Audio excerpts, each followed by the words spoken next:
حضور مدارس کا ایک بجٹ ہوتا ہے نا، وہ چلاتے ہیں، اس بجٹ کے اوپر رہتے ہیں.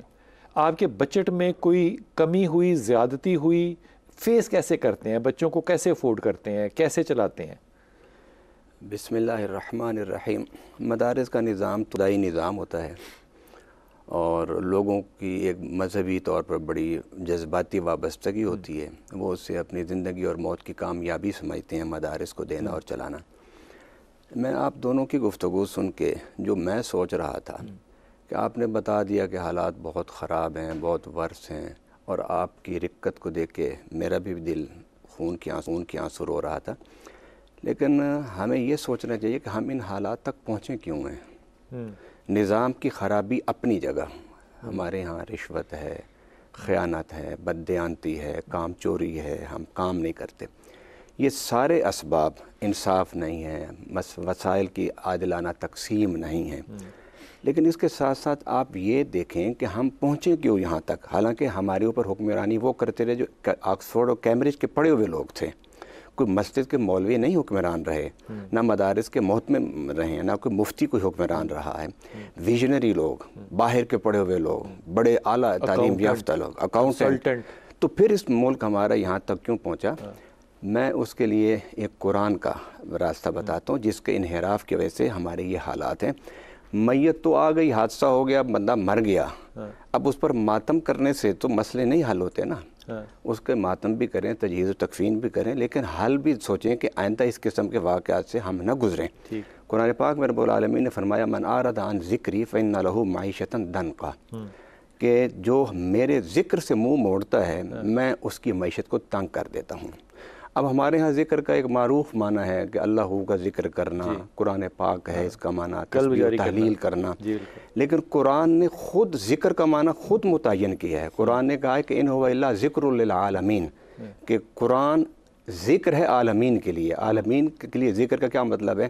کہ ذکر کا معنی عظمت کے نشان، عظمت کا راستہ.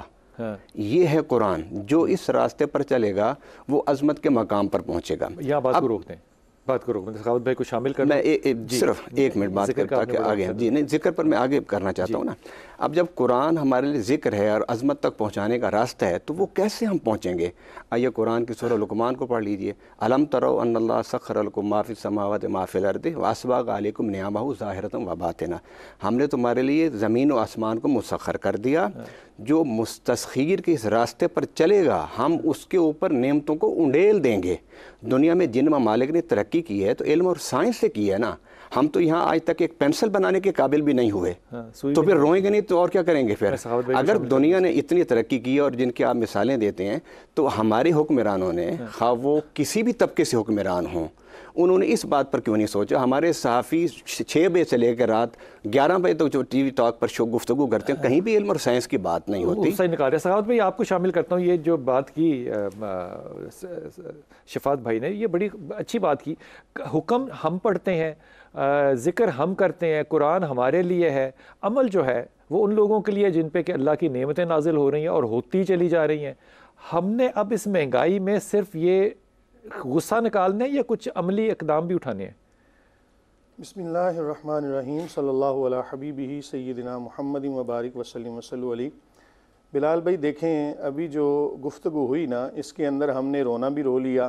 ہم نے قرآن مجید فرقان حمید سے تعلیمات بھی لیں اور یقیناً مسلمان وہی ہوتا ہے کہ جو اپنے تمام تر معاملات کو اللہ رب العالمین کے احکام کے سپرد کر دے.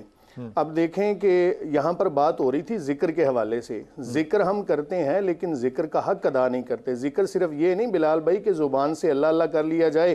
ایک بندہ مثال دیتا ہوں، میں کسی کو ڈس ہارٹ کرنے کے لیے یہ بات نہیں کر رہا، صرف مسئلہ سمجھانے کے لیے کہ ایک بندہ دودھ بیچنے پہ بیٹھا ہوا ہے، ادھر سے وہ تسبیح چلا رہا ہو اور ادھر سے جناب ملاوٹ کر رہا ہو اور کہے جی میں ذکر خدا کر رہا ہوں. یہ بات ہماری سمجھ میں آتی ہے. سمجھ میں جو بات یہ نہیں آتی کہ اگر ذکر کرنے والوں پہ اللہ اپنی رحمت کے دروازے کھولتا ہے تو یہ ہندوستان پہ کھولے ہوئے ہیں، یہ امریکہ، انگلینڈ، یورپ پہ کھولے ہوئے ہیں، ہم پہ کیوں نہیں کھلے ہوئے؟ بلال بھائی وہی میں بات کر رہا ہوں کہ زبان سے ذکر نہیں کرنا، ذکر ہم نے عمل سے کرنا ہے کہ ہمارا عمل اس طرح ہو کہ جو قرآن و سنت کے اہم مطابق. ہم کون سا گھاس کھاتے ہیں کہ ہم نہیں عمل کرتے؟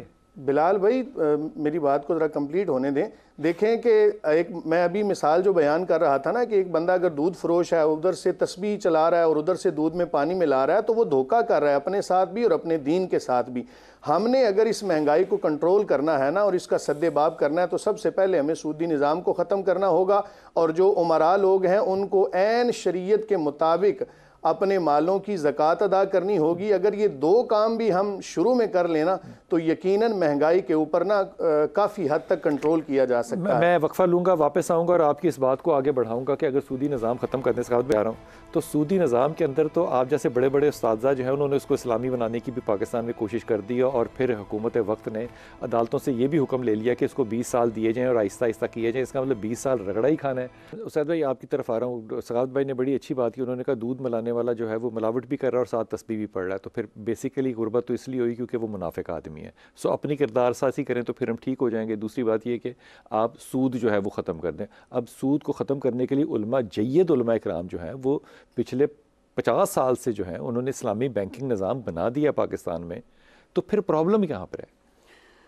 بلال میں سمجھتا ہوں کہ جب تک جواب دہی کا احساس, موت کا یقین, اللہ مجھے دیکھ رہا ہے, یہ 2-3 چیزیں ہمارے اندر پیدا نہیں ہوتی کہ مجھے کہیں پہ جواب دینا ہے, میں نے آخر مرنا ہے. جو سیکولر ہے اس نے تو جواب دینا ہی نہیں ہے. نہیں, میں مسلم کی بات کر رہا ہوں نا, آخر اس کو بھی کہیں نہ کہیں تو جواب دیکھیں. پرسپیکٹو ہم نے بڑا بھی ایک نظام ہے, اس نظام کے اندر وہ اس کو بھی جواب, ہمارا جو جواب دہی کا نا, ایک تو یہ ہے کہ ہم نے اپنے سوسائٹی میں, معاشرے میں, اپنی رایہ میں, اپنے صاحب اختیار اقتدار ہے, یعنی کہ آپ سمجھ لیں کہ احتساب ہے. میں اس سے بھی اوپر جا کے بات کر رہا ہوں کہ اللہ کی بارگاہ میں بھی ہمارا احتساب ہونا ہے, ہم نے وہاں پہ جواب دینا ہے. موت کا ہمیں یقین نہیں ہے.